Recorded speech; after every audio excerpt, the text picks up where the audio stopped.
Voilà, ce matin nous allons faire une lecture dans 1 Corinthiens chapitre 9. 1 Corinthiens 9.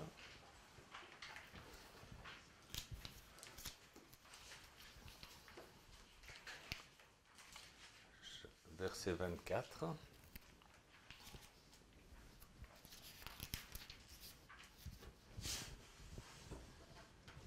« 1 Corinthiens 9, verset 24. Ne savez-vous pas que les concurrents dans le stade courent tous, mais qu'un seul remporte le prix? Courez-vous de manière à le remporter? Tous les athlètes s'imposent toutes sortes de privations et ils le font pour obtenir une couronne qui va se détruire. Mais nous, c'est pour une couronne indestructible que nous courons. Moi donc je cours, mais pas comme à l'aventure. Je boxe, mais non pour battre l'air. Au contraire, je traite durement mon corps et je le discipline de peur d'être moi-même disqualifié après avoir prêché aux autres. Amen. Ça c'est la version, comment elle s'appelle, archéologique, Archéos, voilà. Je vous la recommande, c'est très bien. Dans d'autres versions, il ne parle pas de boxe. On a tous la faculté de penser et donc de nous parler à nous-mêmes. En fait, on n'arrête jamais ce bavardage intérieur ne s'arrête jamais. Et le problème, c'est que très souvent, il est négatif. Ça ne vous arrive pas? Pensez-y, quand vous êtes seul, vous vous parlez à vous-même. De tout, de rien. Très souvent, c'est un gros mélange de n'importe quoi. Le plus souvent, c'est pas... Si on entendait tout ce qu'on pense, c'est un fourbi pas possible, là. Alors, il faut s'observer. On est en train de se parler de quoi? On est en train de se parler de notre monde à nous, de notre petit monde. Et avec ce bavardage intérieur, qu'est-ce qu'on fait? Eh bien, on maintient les perceptions de notre monde. Et si notre bavardage intérieur est fouillis, eh bien, les pensées que nous entretenons vont devenir des paroles qui vont être le début d'actes, le début de situations fouillies. C'est-à-dire que quand nous parlons à l'intérieur, nous sommes en train de renouveler, nous insufflons la vie, nous encourageons ces choses que nous pensons à devenir des réalités. Parce que nos pensées ne sont pas créatrices, mais nos pensées sont à la base des paroles qu'on va dire. Et les paroles, elles, sont créatrices. Nous avons été créés à l'image de Dieu, et Dieu crée par sa parole, et nous aussi. En tant que fils et filles de Dieu, nous devons nous efforcer de mettre fin au bavardage intérieur, du moins en tout cas au bavardage intérieur négatif et fouillis. Parce qu'on ne peut pas s'arrêter de penser. Quoique, je vais vous montrer quelque chose, je vais vous faire comprendre quelque chose. Alors vous avez ceux qui pensent, et puis voilà, c'est le fourbi dans la tête, et puis vous en avez qui vont plus loin, ils soliloquent, et ça c'est encore plus embêtant. Ils sont tout seuls, et ils parlent. Alors maintenant, on voit beaucoup de gens, on croit qu'ils soliloquent, mais ils ne soliloquent pas du tout, ils ont une oreillette, quand ils voient dans la rue, voilà, ils parlent comme ça. Au début, maintenant on ne fait plus attention, on sait que c'est quelqu'un qui téléphone, mais il y a quand même beaucoup de gens qui soliloquent, qui parlent tout seuls. Nous devons faire tout ce que nous pouvons pour échapper aux limites de notre monde. Parce que notre monde est limité, et c'est dommage, parce que le monde est grand. Il y a tellement de choses à vivre, il y a tellement de choses à faire, il y a tellement de choses à rencontrer. Il faut échapper à notre monde intérieur pour pouvoir connaître les autres, connaître d'autres cultures, connaître plein de choses. Dans notre monde, on est seul. Et puis, on est enfermé. Je me rappelle, mon père avait dit à ma mère, je t'aime, je t'adore, mais je suis quand même tout seul. Et c'est vrai, on est tous tout seuls avec nous-mêmes. Même si on est aimé, même s'il y a plein de monde autour de nous, on est quand même tout seul. Et d'avoir des conversations avec nous-mêmes, d'une façon inconsidérée, ça cristallise, ou même d'avoir des conversations avec nous-mêmes positives, ça cristallise les choses parce que nos paroles qui sortent après sont l'expression de ce qu'on pense. Heureusement pas tout, parce que comme on pense sans arrêt, heureusement on ne parle pas sans arrêt, mais on parle surtout des choses, de l'abondance du cœur, des pensées, la bouche parle. D'accord? Ça c'est ce que la Bible dit. Et elle a raison. Nos pensées sont puissantes, elles nous enferment dans un cercle, d'où il est difficile de sortir. Quand on a un système de pensée, c'est difficile de changer. C'est comme pour toutes les habitudes. C'est très difficile de changer d'habitude. Et plus on devient vieux, plus ça devient difficile de changer les habitudes. Les vieux lèvent la main. C'est vrai, c'est comme ça. Parce que nos conversations intérieures, elles génèrent des émotions. Bref, comment échapper à ce cercle vicieux des conversations intérieures qui sont négatives? Comment y arriver? Si je vous parle de ça ce matin, c'est parce que moi-même, je suis comme vous, j'ai ce bavardage, même pendant que je vous parle là, je pense à des trucs, des machins, c'est terrible. Stop, il n'y a pas de bouton pour arrêter. Vous n'avez pas une zapette, vous, pour arrêter tout ça?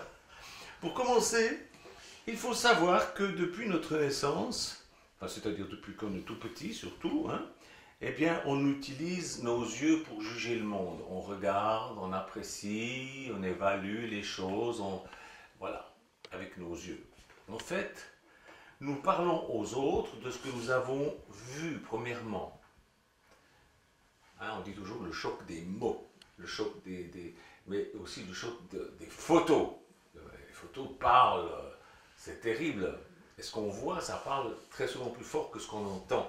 Bon, vous avez des gens qui sont plus visuels, plus auditifs, mais la plupart des gens sont quand même intrigués quand ils voient quelque chose, plus que quand ils entendent. Parce qu'on arrive à être là et puis blablabla, les autres parlent, mais quelque chose qu'on voit, c'est waouh.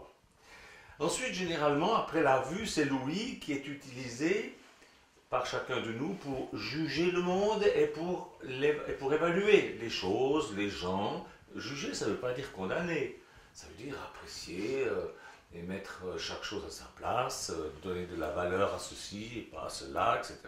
Alors, je vous propose d'inverser les choses, d'écouter davantage et de regarder moins. Vous avez remarqué, quand moi j'étais petit et j'allais au catéchisme, on nous disait que pour prier, il fallait fermer les yeux. Alors, fermer les yeux, puis il fallait mettre les mains comme ça. Alors, on avait demandé, mais pourquoi? Alors, le pasteur nous avait dit, c'est parce que quand vous allez au lac, parce qu'il n'y avait pas trop de piscine à l'époque, quand vous allez au lac et puis que vous plongez, vous mettez les mains comme ça pour plonger. Je crois que ça ne se fait plus, enfin, je ne sais pas. Mais il nous dit, voilà, maintenant, là, vous plongez dans le ciel. Alors, bon, ça nous avait frappé notre petite imagination de gamin, et puis on fermait les yeux. Alors, c'était pas bête de fermer les yeux, c'est pas bête. Dans presque toutes les religions, on nous dit ça. Moi, j'ai arrêté de fermer les yeux en priant quand je travaillais dans l'évangélisation à Teen Challenge. On avait un grand local, on recevait 3 fois par semaine à peu près 200 personnes, mais c'était des personnes de la rue, des personnes qu'on ne connaissait pas bien. Puis on avait remarqué que c'était pendant que tout le monde fermait les yeux pendant la prière, qu'il y en avait qui faisaient les poches et qui vidaient les sacs des dames qui étaient là. Donc, le directeur nous avait dit, surtout pendant la prière, ne fermez pas les yeux, regardez bien ce qui se passe, parce que c'est là qu'il y a le plus de vol, c'est pendant la prière. Et puis, c'est resté une manie, donc chez moi, très souvent, je prie les yeux ouverts. Mais fermer les yeux, c'est une bonne chose aussi. Fermer les yeux pour écouter les sons du monde avec une extrême patience. Est-ce que ça vous arrive des fois d'être simplement là, de fermer les yeux, puis d'écouter? Qu'est-ce que vous entendez? Il y en a qui entendent leurs acouphènes. Soyez attentifs à ce que vous entendez. on entend toutes sortes de choses, mais on ne fait pas attention qu'elles sont là. J'avais prêché quelque chose qui était à peu près semblable quand on était au château, et il y avait quelques frères de la communauté qui s'étaient moqués de moi, ils ne sont plus là maintenant, mais ils s'étaient moqués de moi, donc je dis bon, ben, je laisse tomber, voilà. Comment est-ce qu'on peut penser que nos sens n'ont aucune raison d'être et aucune importance et qu'on n'a pas besoin de les maîtriser? Comment est-ce qu'on peut penser ça? C'est ridicule. On doit apprendre à maîtriser nos sens. Alors, réellement, si vous pensez que je dis n'importe quoi, ok, regardez l'heure, fermez Internet, stoppez, continuez à faire comme vous faites. Si vous êtes content, si tout marche bien pour vous, tant mieux. Si vous n'avez pas besoin de cet enseignement, c'est bien. Mais perdez pas votre temps, faites autre chose, ne m'écoutez plus. Moi, simplement, ce que j'essaye de faire, c'est d'aider des gens qui ont besoin d'aide, et les autres, eh ben, ils n'ont toujours pas besoin de mon enseignement. Voilà, mais si vous pensez que peut-être ce que je peux vous dire va vous aider, alors écoutez. Notre corps, la Bible nous dit que c'est le temple du Saint-Esprit. Et dans notre corps, il y a des portes matérielles. C'est des portes matérielles à ce temple. Et ces portes, ce sont nos 5 sens.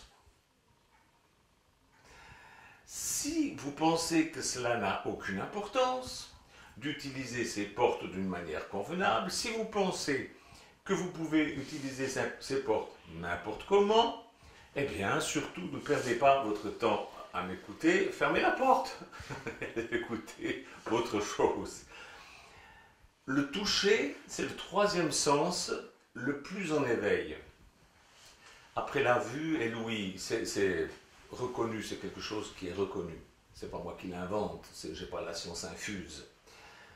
Alors, prenez le temps de marcher, parce que quand vous marchez, vos pieds sont en contact avec le sol. Maintenant, si vous pouvez marcher pieds nus, à cette époque-là c'est un petit peu difficile, mais dans quelques temps, marcher pieds nus, pas sur le goudron, hein, sur le gazon, c'est mieux. Alors, prenez le temps de marcher et est-ce que vous avez remarqué que dans toutes les armées du monde, on fait marcher les soldats? Vous n'êtes jamais demandé pourquoi? On fait marcher les soldats. Pendant un moment, chaque jour, marcher au début 5 minutes. Pour moi, 5 minutes, c'est déjà énorme. Je n'aime pas trop marcher. Pour moi, c'est un exercice. C'est un exercice, je dois m'y forcer parce que je n'aime pas trop. Et puis, en marchant, je vais vous demander de faire un exercice. Par exemple, il y a certaines armées, quand ils marchent, ils font comme ça. D'autres, ils sont raides comme des piquets. Il y a toutes sortes de façons. Il y en a qui lèvent la patte très haut. Hein. Moi, ce que je vous demanderais, c'est que quand vous marchez, vous serriez les poings. Pas pendant 2 heures. Mais vous marchez, par exemple, mettons 10 minutes, un quart d'heure. Vous serrez les poings et vous marchez les bras raides comme ça en ressentant ce que vos bras éprouvent quand vous serrez les poings fort en marchant. Tout ça, c'est pour impressionner votre cerveau sur autre chose que ce qu'il a l'habitude de vivre. Il faut casser les schémas.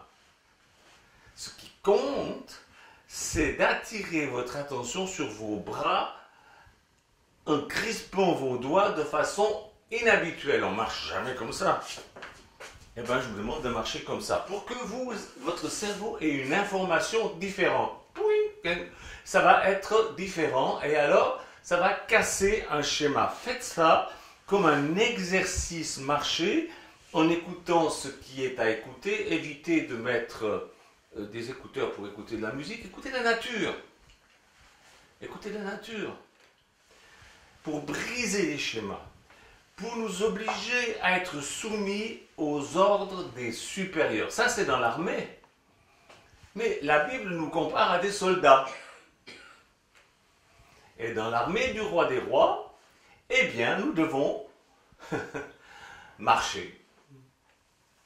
Ça serait bien qu'on invente ce truc-là dans notre communauté de se mettre en rang et puis marcher ou pas. Non, on ne va pas faire ça, c'est ridicule. Il faut que nous nous mettions sous les ordres. L'ordre doit venir de Jésus, notre Maître, et non de nous-mêmes, de nos sens, de nos émotions, de nos impressions, de nos jugements, de nos préjugements. Dans l'armée, tous ces exercices ont un but, d'amoindrir notre capacité de penser par nous-mêmes pour pouvoir obéir spontanément quand un ordre est donné. Vous saviez ça? Moi, je me souviens quand je suis sorti de l'armée. Vous savez, l'armée suisse, c'est pas une armée rigolote. Hein? On a 4 mois intensifs, mais intensifs. Moi, dans mon groupe, il y en a 2 qui sont morts pendant ces 4 mois. Tellement que c'est intensif. Ils ont droit à un certain quota de morts. C'est affreux. Mais c'est terrible. J'ai vu des athlètes, des mecs balèzes et tout, pleurer tellement que c'était dur. 4 mois comme ça. Puis après, c'est tous les ans, 3 semaines. Et pour ne pas perdre de temps, on a nos armes et nos munitions et nos costumes à la maison. Tous les Suisses sont armés jusqu'aux dents, plus que les Américains. Après, c'est une question de discipline. Paul disait qu'il traitait durement son corps. Il dit que la vie est comme un match de boxe aussi. Comme une course aussi. La boxe, c'est une discipline. On ne monte pas sur le ring, après s'être fait les ongles. Non, il y a une discipline, il y a des exercices qui peuvent paraître fastidieux, ennuyeux, répétitifs, mais ils sont obligatoires, parce que quand vous montez sur le ring, vous avez acquis des réflexes. Et le chrétien, il doit acquérir des réflexes. Et il ne peut pas acquérir des réflexes s'il ne se discipline pas, s'il laisse son cerveau marcher, comme on dit en termes d'ordinateur, en mode par défaut. Par défaut. On ne doit pas le laisser marcher par défaut. Quand on laisse notre cerveau marcher par défaut, ça veut dire on le laisse libre et il pense ce qu'il veut, n'importe quoi, à n'importe quel moment, et puis voilà, puis ça crée des émotions. Voilà. Paul disait qu'il traitait rudement son corps, que la vie c'est comme de la boxe, c'est comme courir dans un stade, et il dit, moi je ne veux pas boxer pour battre l'air. Il boxait dans un but contre l'adversaire. Alors vous me dites, bon, on va se mettre à boxer les démons. Non, mais soyez un peu plus... C'est spirituellement que je vous parle. Mais les choses spirituelles passent par le corps. Nous avons un corps. En fait, c'est la première chose qu'on voit quand on rencontre une personne, c'est son corps. Puis après, on voit l'esprit. Et nous, c'est la même chose. C'est surtout notre corps dont on est conscient. En ce moment, j'ai froid aux pieds.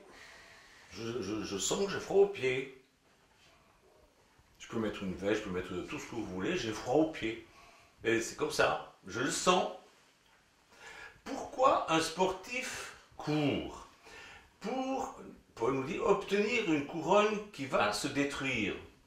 Ok. Et pourtant, l'athlète s'entraîne chaque jour. Il s'impose des privations, il traite rudement son corps, et nous sommes, dans la Bible, comparés à des soldats, à des coureurs et à des boxeurs. À des gens, donc, qui observent une discipline et qui pratiquent des exercices. Quel exercice pratiquez-vous chaque jour? Qu'est-ce qu'il faisait Paul? Il dit donc qu'il traitait rudement son corps, qu'il le disciplinait. Comment? Je ne pense pas qu'il se flagellait, comme ça se fait dans certaines religions. Je ne pense pas, ça a été inventé après. Je ne pense pas non plus qu'il portait un cilice. Vous savez ce que c'est un cilice? Je ne pense pas que c'était le genre de l'apôtre Paul. C'est venu après. Hein. Mais il jeûnait, sans doute. Il jeûnait. Et quand on jeûne, on s'affaiblit volontairement. Quand on jeûne, on est physiquement affaibli. Notre corps est affaibli. C'est-à-dire nos sens, nos émotions, tout se ralentit. Jeûner, je sais ce que c'est parce que j'ai très souvent jeûné, des fois 10 jours et même une fois 20 jours avec de l'eau. Moi je ne suis pas Jésus, hein. Jésus c'était sans boire ni manger, moi sans boire, sans manger, j'ai vu ce que ça donne en Afrique. En Afrique, ils ont une grande mode depuis plus de 20 ans, c'est de pratiquer le jeûne d'Esther. Alors il jeûne 3 jours, comme la reine Esther, et puis énormément de ces gens qui jeûnent 3 jours, sans boire, sans manger, avec la chaleur, eh ben, ils finissent à l'hôpital aux urgences, parce qu'il ne faut pas vous priver de boisson, c'est pas une nourriture la boisson. Mais vous avez besoin d'eau, donc quand vous jeûnez, il faut boire. Si vous me dites que je suis charnel parce que je vous ai dit de boire, parce que Jésus ne buvait pas, faites comme vous voulez, ça m'est égal. Moi je vous donne des conseils plutôt quand même intelligents. Donc je sais ce que ça fait quand on s'humilie, quand on traite comme ça notre corps par le jeûne, on devient plus sensible aux choses de l'esprit et on est plus lent à réfléchir, mais aussi on devient plus lucide. Ça nettoie notre cerveau aussi. C'est rigolo, hein? Il n'y a rien à faire. Le corps, l'âme, l'esprit, tout ça, c'est bien mélangé. C'est très difficile de savoir où sont les jointures. Mais si vous travaillez, vous ne pouvez pas jeûner 10 jours, 20 jours, ou alors pendant vos vacances. Bonjour les vacances. On n'a pas tant de vacances que ça. Alors, si c'est en plus pour jeûner, pardon, mais bon. Moi, personnellement, le jeûne d'Esther, le jeûne de 3 jours, je vais vous expliquer, ça ne me sert à rien du tout. Pourquoi? Parce que c'est peut-être dû au café que je bois, je ne sais pas. Mais pour ma part, quand je jeûne 3 jours, j'ai mal à la tête pendant 3 jours. Et quand j'ai mal à la tête, je ne peux pas être spirituel. Je pense qu'à mon mal de tête. Et puis en plus, j'ai une fringale terrible pendant 3 jours. C'est seulement, chez moi en tout cas, seulement au bout de 5 jours que la faim s'atténue, que je n'ai plus de vision de steak frites, mais que je commence à être lucide sur les choses de Dieu et que quand je lis la Bible, des choses ressortent et elles sont beaucoup plus claires. Donc pour moi c'est comme ça, pour vous c'est peut-être autrement, mais 3 jours pour moi c'est l'enfer. C'est seulement à partir du 5e jour que ça commence à devenir spirituel. Et c'est seulement là que je peux commencer paisiblement à prier et à méditer. Chacun voit comme il peut et fait comme il peut, tout dépend des toxines que vous avez emmagasinées, du Nutella que vous avez mangé, surtout ces derniers jours. Je ne sais pas si vous êtes allé vous battre dans les supermarchés pour avoir votre Nutella. Alors j'ai trouvé que le mieux, à part le jeûne, eh bien, c'est de pratiquer la discipline du soldat qui marche sans réfléchir, parce qu'un soldat qui marche, il ne réfléchit pas. Il fixe un but vague, dans le lointain, quelque chose de non précis. On nous dit de faire ça. Vraiment, on nous dit de faire ça. Serrez vos poings, concentrez votre attention sur ce que ressentent vos bras quand vous serrez vos poings et que vous marchez, en écoutant ce qui est à écouter. Le bruit de vos pas, les petits osios, le ruisseau, papillon qui passe en hurlant, enfin je sais pas, ce que vous voulez, ce qui se passe, écoutez attentivement. Essayez et vous allez constater que vos bavardages intérieurs vont s'estomper. Réellement, réellement, petit à petit, pas les premiers jours, mais petit à petit, ces bavardages intérieurs nuisibles, la plupart du temps, vont s'estomper. Et quand je dis marcher, je ne dis pas flâner ou faire du lèche-vitrine. C'est marcher comme un soldat. Je vous parle de la marche du soldat. La marche décidée, rythmée, énergique. J'appellerais ça une marche de pouvoir. Alors, vous prenez le pouvoir, vous marchez pour prendre le pouvoir. Vous avez remarqué que dans le monde entier, partout, dans le monde, les gens marchent, défilent pour des causes de ceci, de cela. Tout ça, ça vient de l'inconscient collectif, d'un instinct profond qui leur fait faire ça. Vous vous êtes jamais demandé pourquoi les gens marchent comme ça, défilent dans la rue, on veut plus de Nutella, on veut... Tout le monde défile pour toutes sortes de choses. Maintenant, il y a même des chrétiens qui défilent pour Jésus. Vous marchez en écoutant le regard dans le lointain pour discipliner vos 3 sens, le regard, l'ouïe et le toucher. Ces 3 sens sur 5 sont maîtrisés. Cela fait si vous le faites 5 à 10 minutes au début, vous allez voir que ça va provoquer un choc en vous parce que votre cerveau s'est habitué à fonctionner en mode libre, sans discipline, et là, il voit que vous prenez les commandes et il est content. Il aime obéir. On a été créé pour obéir à Dieu. Des gens me disent « Ouais, Michel, t'es un macho parce que tu crois à la Bible qui dit que les femmes doivent être soumises. » Mais une vraie femme, elle aime être soumise à son mari si son mari est un vrai homme. Ouh, je vais pas me faire des amis là.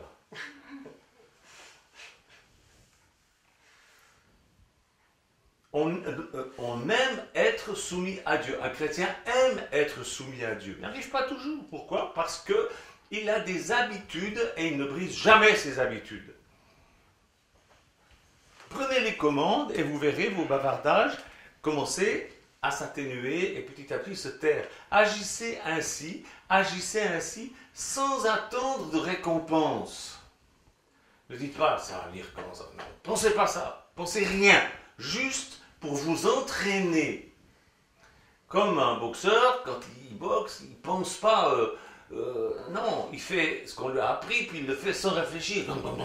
Le coureur, quand il court, il n'est pas en train de penser ah, je cours parce que dans 6 mois, il y a... Non, il ne kikine pas avec ça, il court. Le furet.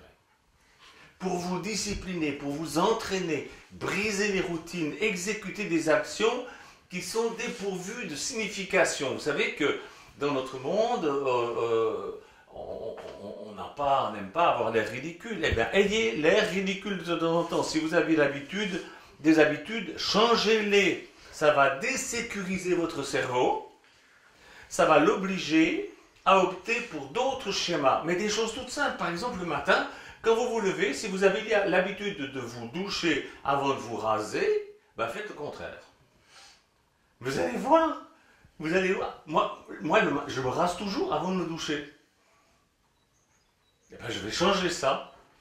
C'est un exemple. Hein. Juste pour briser les schémas. Si vous avez l'habitude de boire un café le matin, buvez un thé. Juste pour vous exercer à briser les schémas, les routines, les habitudes. Si vous avez l'habitude de marcher pieds nus, enfilez des charentaises et marchez en charentaise chez vous. Ou si vous avez l'habitude de marcher en charentaise, marchez pieds nus chez vous. Changez quelque chose, même des choses idiotes comme ça. Mais faites-le comme des exercices. Mais ça va avoir, à force, avec le temps, des répercussions sur votre cerveau.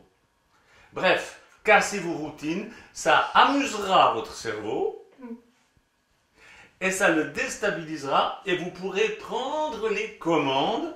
Si vous ne croyez pas, tant pis. Alors, allez écouter une bonne prédication, n'écoutez pas Michel Janton, allez écouter une bonne prédication que vous avez déjà entendue 100 fois.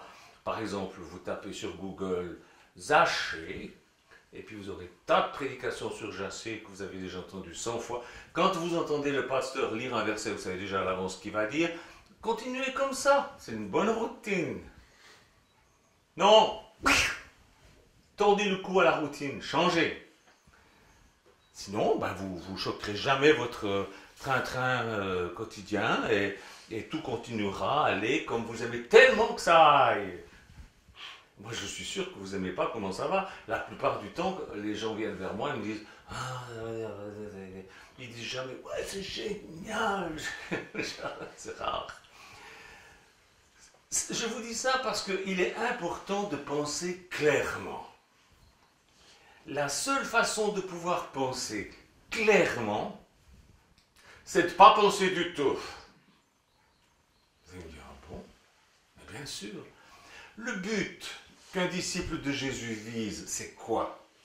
C'est de rendre son mental aussi calme qu'un lac un jour où il n'y a pas de vent. C'est pas ça? C'est pourquoi la méditation et ces exercices sont des moyens de maîtrise et ne sont pas des moyens de fuite. Vous avez des gens qui fuient leurs problèmes en méditant. C'est pas ça.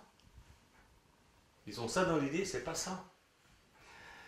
La méditation et ces exercices vous permettent de gagner du temps et aussi une qualité, et d'obtenir une qualité de temps. Tous ces exercices qu'on nous fait faire à l'armée ont un but, c'est de faire de ces jeunes hommes et de ces jeunes femmes des gens disponibles et obéissants. Alors, quand je suis sorti de l'armée, au bout de 4 mois, si on ne me disait pas ce qu'il y avait à faire, je ne faisais pas. Hein. C'est pas que je voulais pas, mais j'avais tellement pris l'habitude d'obéir aux ordres, de ne rien penser, on pense à ma place, on me dit ce qu'il faut faire, que je faisais rien. Et je me rappelle, les premiers jours, j'étais avec le pasteur Francis Margot à Yverdon, et il était en train de mettre un fond plafond dans l'église. Il était sur l'échelle, et puis il attendait que je lui passe les plaques. Ben, j'étais comme ça, je regardais, puis il me dit, tu me la passes cette plaque? Ah oui. Et je lui passais la plaque. Puis après, je regardais.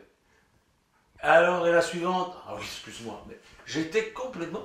Voilà, je ne pensais plus. Ça, c'est... L'armée m'avait formaté comme ça. Mais mes frères et sœurs, la Bible dit que nous sommes les soldats du roi des rois. Nous n'avons pas à penser par nous-mêmes, nous devons penser les pensées de Jésus. Nous devons maîtriser nos pensées, attirer toutes nos pensées à Jésus-Christ. C'est pas écrit ça? Vous trouvez que c'est plus intéressant de penser comme vous pensez? Non.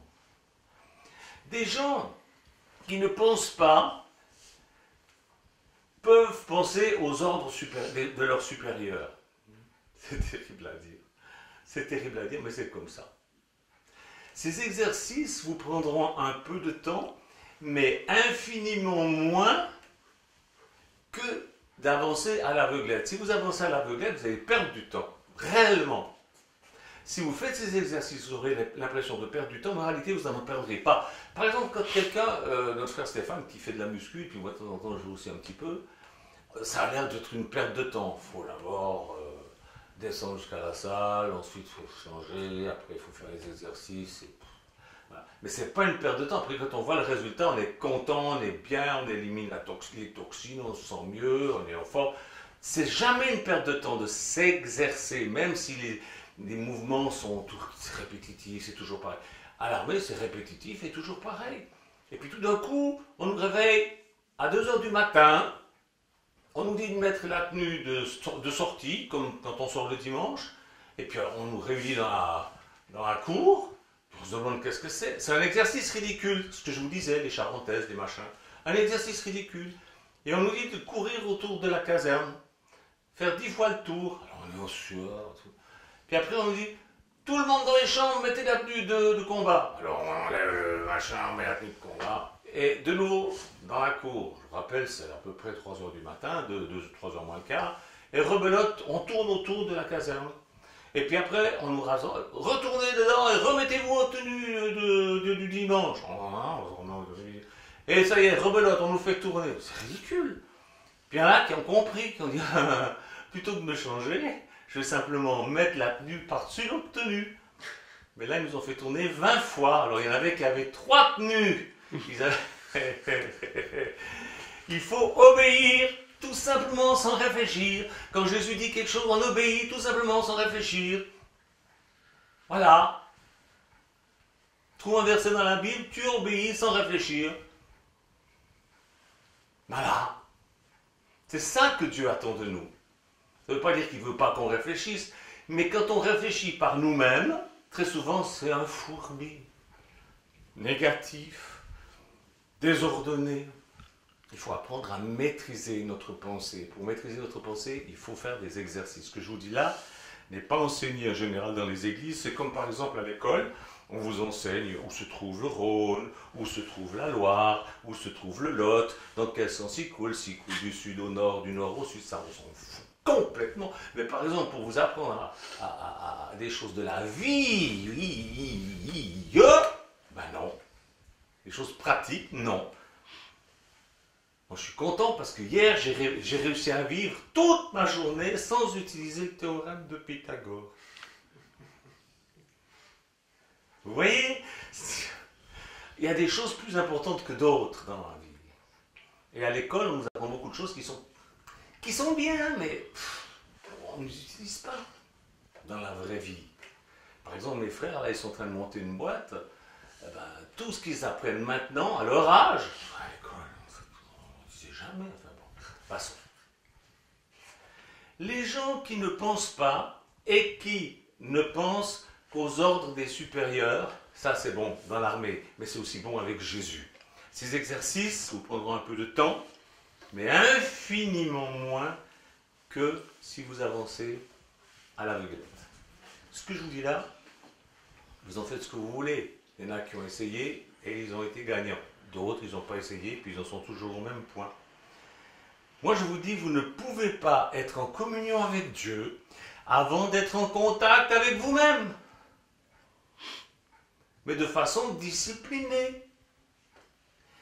Et pour être en contact avec vous-même, faites comme Paul. Disciplinez ce qui peut l'être. Est-ce que vous pouvez discipliner votre rate qui se dilate? Non. Est-ce que vous pouvez discipliner votre coccyx qui se dévisse? Non. Est-ce que... etc. Vous connaissez la chanson. Par contre, ce que je vous ai dit, vous pouvez le faire. Vous avez une emprise dessus qui va avoir une influence sur votre cerveau. Les armées s'en sont rendues compte et ils le font. Les boxeurs s'en sont rendus compte et ils le font. Les gens, les athlètes dans les stades s'en sont rendus compte et ils le font. Il n'y a que les chrétiens pour ne pas faire. Nous, on compte sur le Saint-Esprit pour nous guider, pour nous conduire, et pour nous influencer, pour nous changer. Mais nous, on attend qu'il fasse. Bon, ben, quand on voit le résultat, c'est pas brillant. Il faut que vous aligniez au moins sur les 5 sens que vous avez, ces 3 sens dont je vous ai parlé. La vue, l'ouïe et le toucher. Vous allez voir votre être tout entier s'aligner et devenir plus à l'écoute de Dieu. C'est pas ça que vous voulez? Il ne faut pas rire de ce message. Il ne faut pas rigoler avec ça. C'est sérieux. On vit dans un monde d'agitation. Et cela vient du fait que les gens sont agités dans leurs pensées. Le roi David disait déjà, on trouve ça dans Acte 4, 24, pourquoi cette agitation parmi les peuples et pourquoi ces préoccupations dépourvues de sens? Déjà en son temps, et aujourd'hui c'est pire plus que pire. C'est parce que les gens pensent comme ils veulent, sans discipline, ils ne sont pas disciplinés au Père des Esprits. C'est tout. Les gens sont agités dans leurs pensées, dans leurs conversations intérieures. Jacques 1,6 nous dit que, nous parle des gens qui sont agités. Ils ne peuvent pas avoir la foi. Ils ne peuvent pas avoir la foi. Les gens agités ne peuvent pas avoir la foi. C'est Jacques 1,6 qui le dit. Alors que Dieu nous vienne en aide. Amen. Merci Jésus de nous aider. Et merci mon Dieu de permettre que je puisse enseigner ces choses et que cela bénisse mes frères et sœurs, tous ceux qui viennent écouter. Bonjour à vous les nouveaux qui nous avez rejoints grâce à Facebook maintenant. Que Dieu vous bénisse si vous écoutez ce message et que vous puissiez être des chrétiens pratiques qui réussissent et que